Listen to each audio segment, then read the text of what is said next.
माशाल्लाह, ये देखिए किसी तारुफ से मुताज नहीं, हकीम शहजाद साहब हमारे इस ग्राउंड में तशरीफ ला चुके हैं। बेहद मशहूर है, हम इनके दिल की अता कराइयों से खुशामदीद कहते हैं।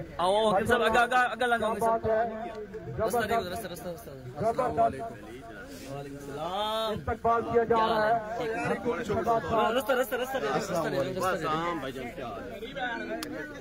और ये हमारे इस टूर्नामेंट में आकर 4 चांद लगा दिए। हमारे इस टूर्नामेंट में इस फाइनल मैच में आकर हमें मैच को 2-3 बॉलें। इसके बाद खिलाड़ियों से तारुफ कराया जाएगा। हकीम शहजाद साहब आ चुके हैं और ये गोल छक्का माशाल्लाह, वेलकम करते हैं। अस्सलाम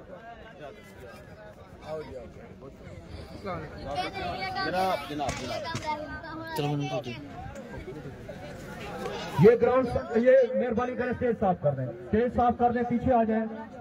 ये अंपायर से गुजारिश है कि इस इनिंग्स के बाद दोनों टीमों को पिच पर लाइन अप करा देंगे।